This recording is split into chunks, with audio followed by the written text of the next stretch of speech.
Break के बाद आपका एक बार फिर से स्वागत है। लगातार यानी इनसाइड में बात कर रहे हैं बुरहानपुर की, जहां देश का भविष्य कहे जाने वाले नौनिहालों का भविष्य अंधकार में जाता हुआ दिखाई दे रहा है। लेकिन शायद इसकी सुध किसी को लेने का टाइम नहीं है कि आखिर क्यों बच्चों को यहां पर तकलीफ हो रही है, क्यों जो सुविधा यहां पर बच्चों को स्कूलों में मिलनी चाहिए वो क्यों नहीं मिल पा रही। लगातार हमारे संवाददाता सुनील अग्निहोत्री फोन लाइन पर मौजूद है। सुनील, आपसे जानना चाहेंगे, जिस तरह से शिक्षिका का यहाँ पर कहना था कि लगातार अधिकारियों को भी अवगत कराया गया समस्या से, लेकिन निष्कर्ष जो है वो शून्य दिखाई दे रहा है। यहाँ पर समस्या का निराकरण यहाँ पर दिखाई नहीं दे रहा। अगर यहाँ पर बात हेडमास्टर साहब की यहाँ पर की जाए तो उनके द्वारा हालांकि कहीं ना कहीं वो अधिकारियों के बचाव पक्ष में जवाब देती हुई नजर आई हैं। समस्या का निराकरण फिर भी ये नहीं मिल पाया कि आखिर इस समस्या का निराकरण कब तक हो पाएगा।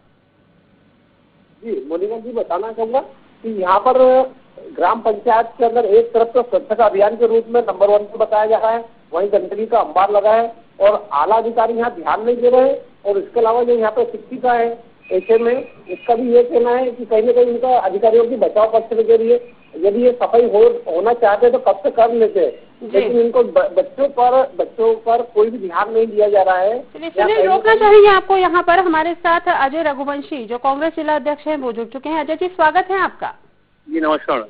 अजय जी, यहाँ पर बुरहानपुर में जो मराठी कन्याशाला है वहाँ की बात कर रहे हैं। यहाँ पर लगातार छत से पानी टपक रहा है, दीवारें जर्जर हो चुकी है, बावजूद इसके यहाँ पर कक्षाएं लगाई जा रही हैं और वो भी इस तरह की यहाँ पर पीछे गड्ढे में पानी भरा हुआ है लगातार, और यहाँ पर बदबू आती है जिससे बच्चे यहाँ पर पढ़ने में असक्षम साबित हो रहे हैं। फिर भी यहाँ पर कक्षाएं लगाई जा रही है और कोई भी वरिष्ठ अधिकारी मामले में संज्ञान लेने के लिए तैयार नहीं है। मामले से अवगत हैं आप?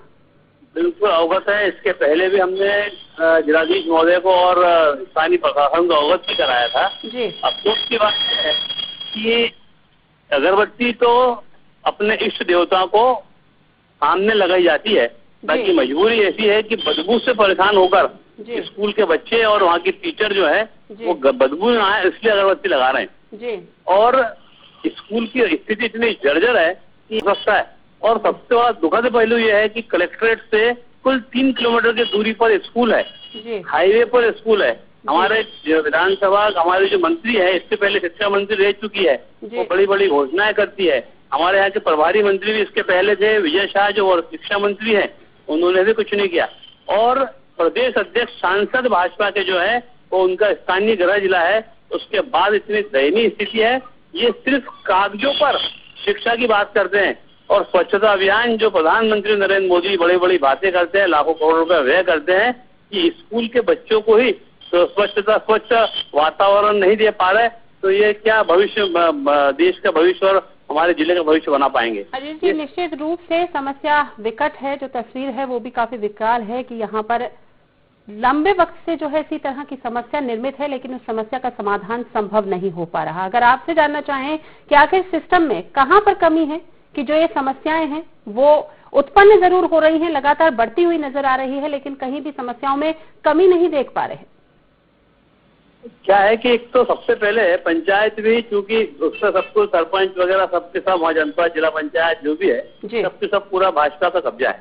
वो चाहे तो बहुत मामूली बात है, स्वच्छता अभियान तो बहुत सरलता से स्वच्छ एरिया हो सकता है। और रही बात स्कूल भवन की, तो इसके पहले जब हमारी सांसद अरुण यादव जी थे तो उन्होंने बुरहानपुर जिले के लिए 65 स्कूलों का उन्नयन करके सेंट्रल गवर्नमेंट से, यूपी सरकार से स्कूलों का उन्नयन करके बिल्डिंगों का पैसा आया था।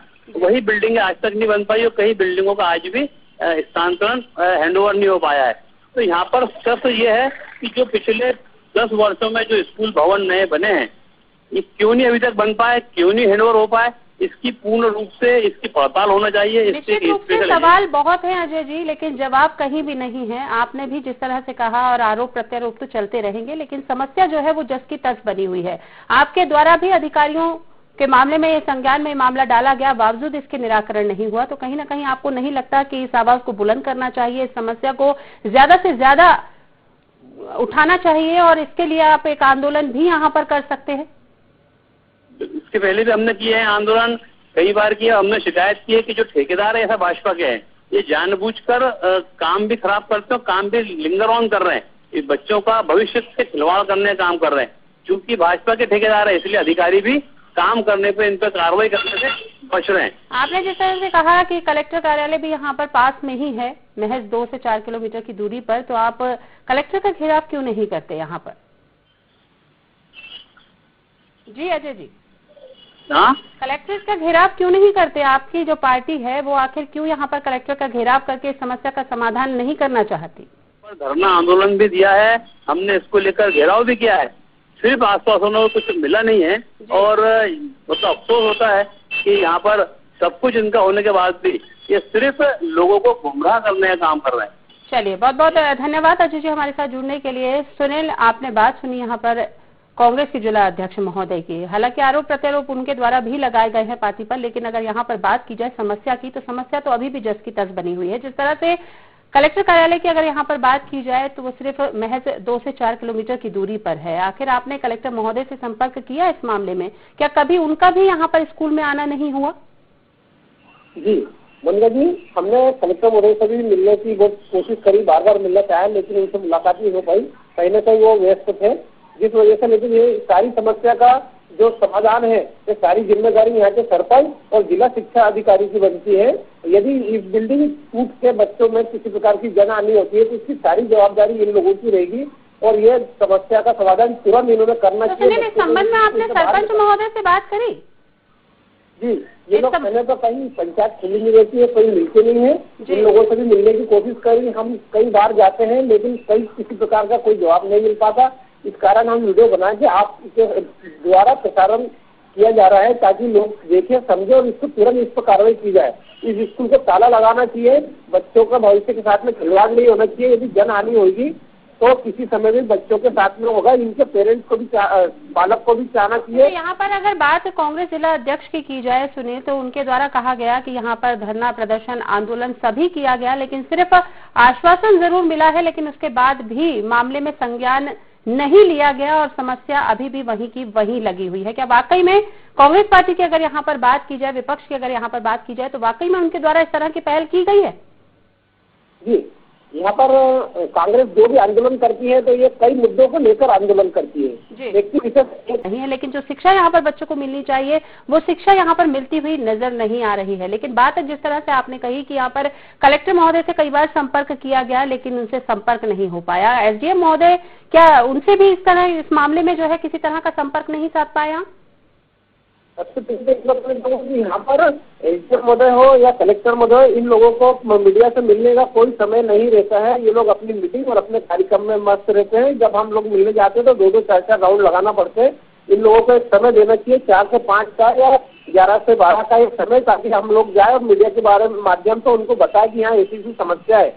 लेकिन यहाँ तो किसी प्रकार का समय नहीं, 4-4 घंटे हमारे खराब होते हैं और ये लोग ध्यान नहीं देते हैं कि कोई मीडिया से मिलने आया, कोई खबर चलने वाली है या कोई लापरवाही हो रही है, उनको अवगत कराया जाए।